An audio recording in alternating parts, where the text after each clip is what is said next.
ఈరోజు దేవుని మాటను మనం ధ్యానం చేద్దాం. కీర్తనల గ్రంథం 107వ కీర్తన 20వ వాక్యం. ఆయన తన వాక్కును పంపి వారిని బాగు చేసెను, ఆయన వారు పడిన గుంటలో నుండి వారిని విడిపించెను.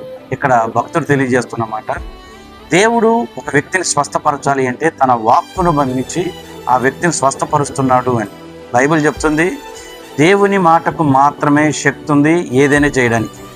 ఈరోజు ఈ మాటలు వింటున్న మీతో దేవుడు చెప్తున్న మాట, దేవుని వాక్యాన్ని మీ హృదయాల్లో పెట్టుకోండి. దేవుని వాక్యము ఖచ్చితంగా మీ జీవితంలో కార్యం జరిగిస్తుంది. వాక్యం ఎంత శక్తి కలిగింది అంటే బైబిల్లో ఒక మాట ఉంది. యెషయా గ్రంథం 55వ అధ్యాయం 10-11 వచనాల్లో మీరు చదువుకోండి. మీరు గమనించండి, అక్కడ రాసిన మాట ఏంటంటే, ఆకాశం నుండి వర్షం భూమి మీద పడుతుంది, మంచు భూమి మీద పడుతుంది. పడిన వర్షము భూమిని ఏ విధంగా అయితే తడిపి భూమిని ఫలభరితంగా మారుస్తుందో, దేవుని మాట అంట, దేవుని నోట నుండి వచ్చిన మాట, ఆ మాట ఈ లోకంలోనికి వచ్చేటప్పుడు ఆ దేవుని మాటకు ఒక ప్రత్యేకమైన ఉద్దేశం ఉందండి.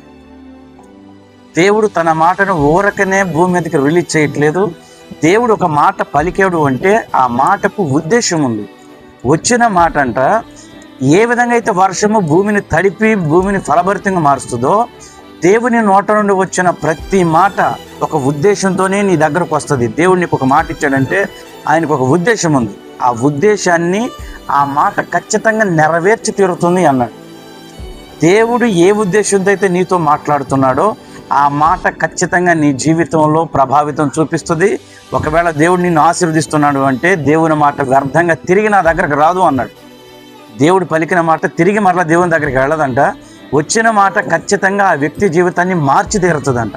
కాబట్టి ఈరోజు దేవుని మాట వింటున్న నీతో దేవుడు చెప్తున్న మాట, ఆయన వాక్కు నీ దగ్గరికి ఈరోజు వస్తుంది, ఈ రాత్రి నిన్ను దర్శిస్తుంది, ఈ ఉదయం నిన్ను దర్శిస్తుంది. ఆ మాట నిశ్చయముగా నీ జీవితాన్ని మార్చి తీరుతుంది. నీ బాధలు, కరువు, ఇబ్బందులన్నీ నువ్వు విడిపిస్తుంది.